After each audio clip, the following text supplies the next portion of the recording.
Hello comrades, Commissar bro here today with Cossacks 3, that's right.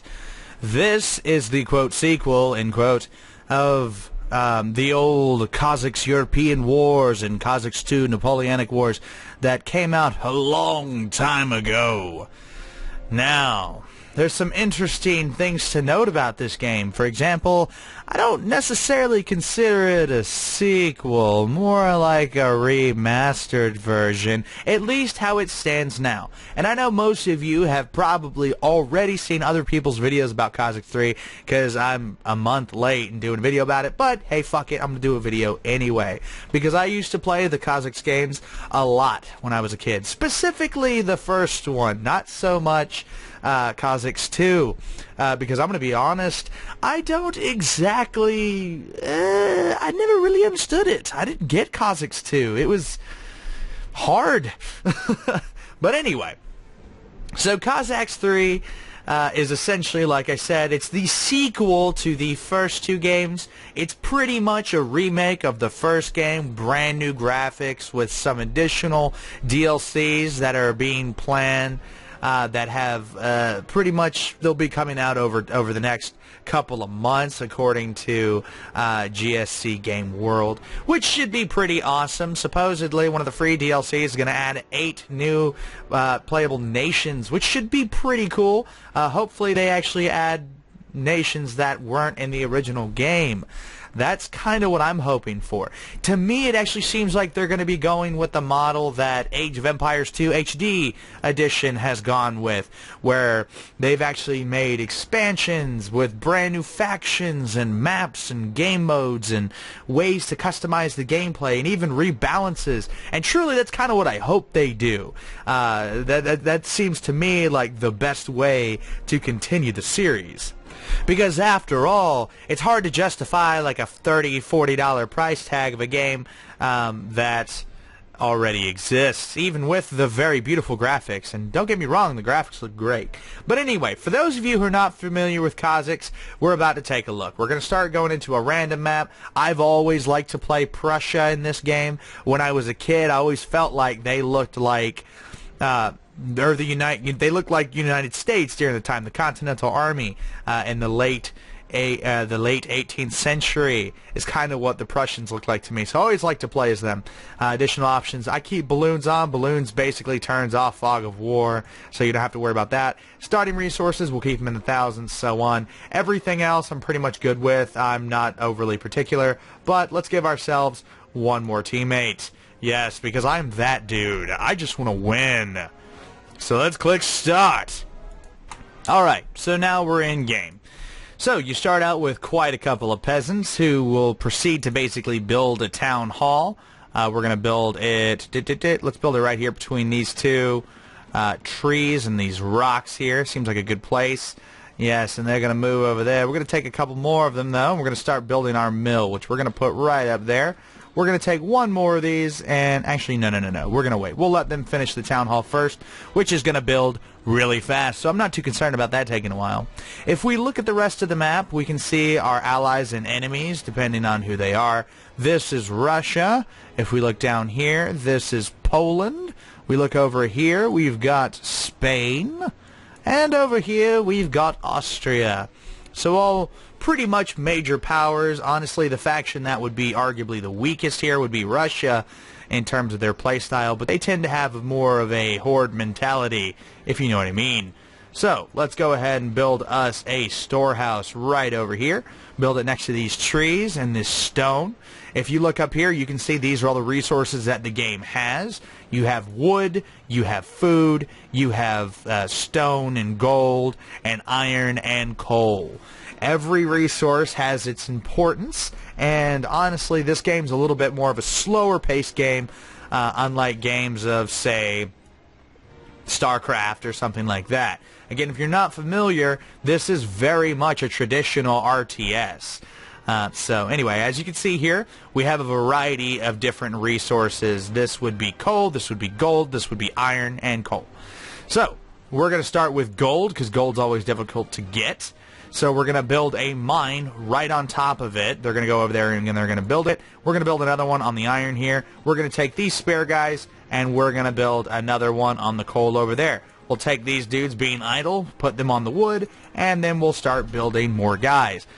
If we click Control and then left-click on the peasants, that'll basically make it produce peasants indefinitely. One of the really cool things about Cossacks is the amount of people you can have is redunculous. Seriously, thousands of units can be deployed in a game. Now, of course, with this new system, with the new graphics engine, you better hope that if you're planning something like that, that you have a pretty hefty system to actually pull that off. Because I'm going to be honest, after probably about 1,000, if I build 1,000 guys, hell, if I have 500 and everybody else has 500 troops, the game starts to lag just a little bit, which is not surprising when you think about how many troops there are. And if we zoom in, it's actually a pretty good-looking game. I really love the Cossacks games. I want to point that out. Well, primarily the first one. And even some other games that spawned out of it, like Heroes of Annihilated Empires. An incredibly cool concept that I feel did not get enough attention. No, it did not. So what do we want to build now? Do we want to build another town hall? Can we afford that? Yes, we can. And I'm going to build it right next to the first town hall, which is probably a really bad idea. But you know what? CB don't give a shit, son. Not in the least. Not in the least. So, at this point, we're kind of building our tiny little empire. We're kind of paling in comparison with our neighbors who have already started building pikemen. Spain has pikemen. Russia has, or no, this is Poland. Poland's got pikemen. What's Russia got? Has Russia got anything cool yet? They've got spearmen, because Russia just has to be different, right? They've already got a couple of different buildings there. Strelets barracks, yes they do. So they're kind of outpacing us, but it's okay.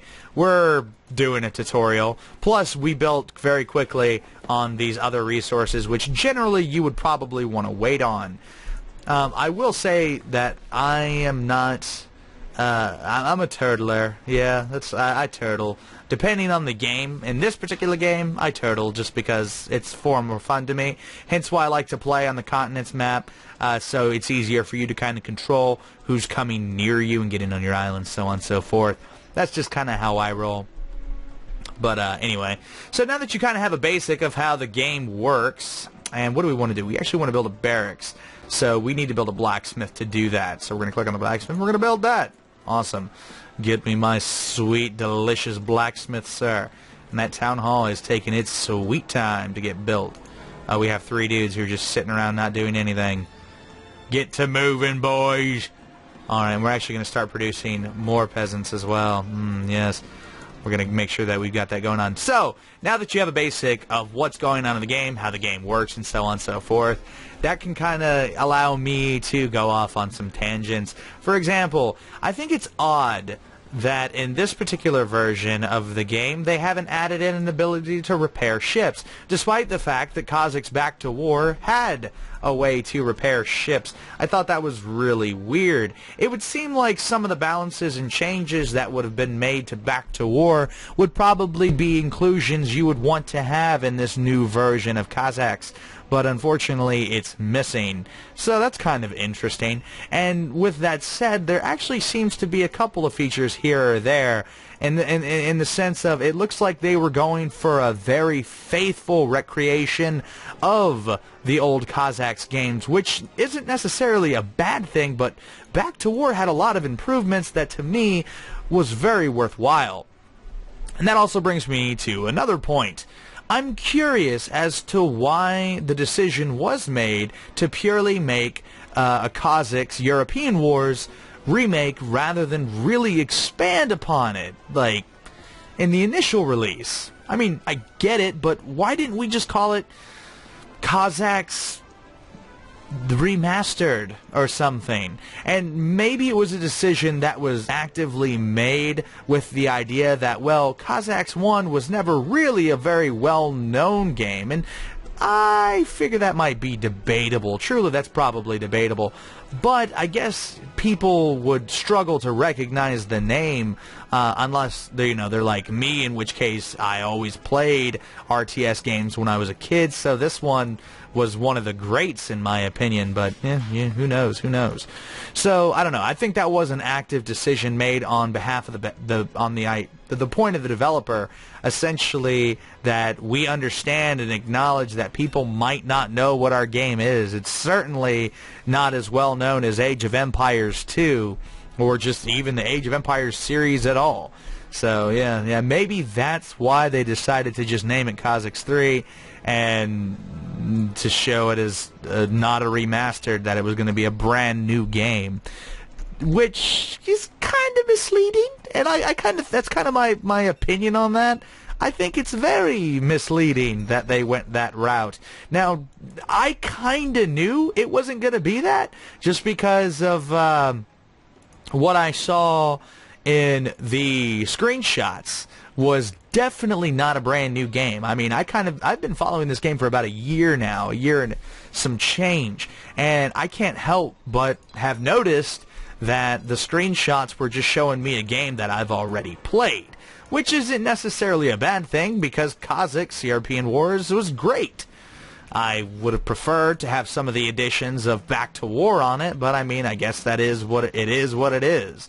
And it could have been worse, I suppose. The game itself is solid. It's great. It's fun. It's Cossacks. If you're a big fan of RTSs in the same vein of Age of Empires 2, Age of Empires 3, or, you know, those where they're a little bit slower paced than StarCraft or those other RTSs, the more fast-paced RTSs, then you're definitely going to find something here that you enjoy.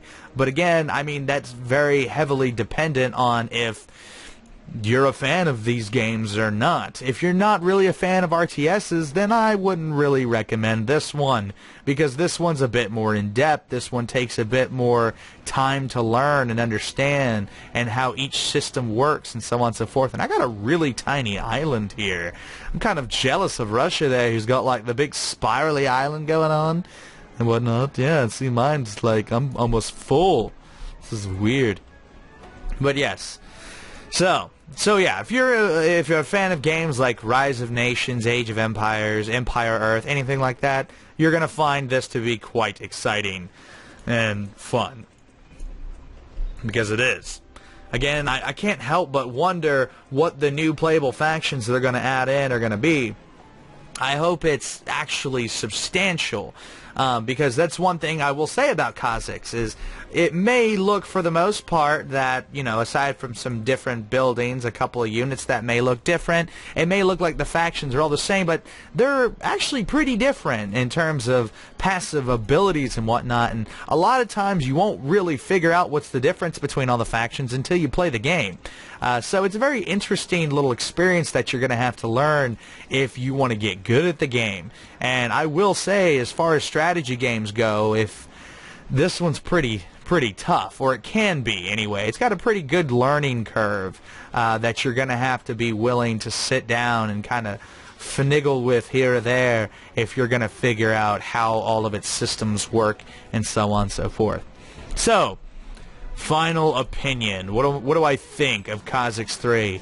Well, I think Cossacks 3 is damn good. I mean, it's the original Cossacks with a new graphic, you know, new paint job, and a couple of balanced things here or there.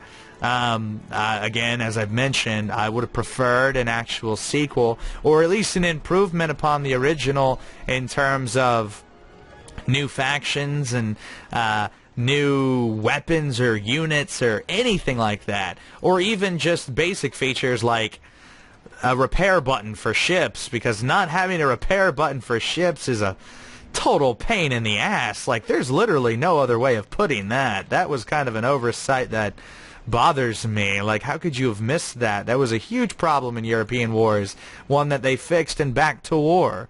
So, I don't know. But either which way, I highly recommend this game for fans of the Cossacks games, fans for RTS games like Age of Empires, Rise of Nations, so on and so forth. If you like those types of games, more than likely, you're probably going to like this.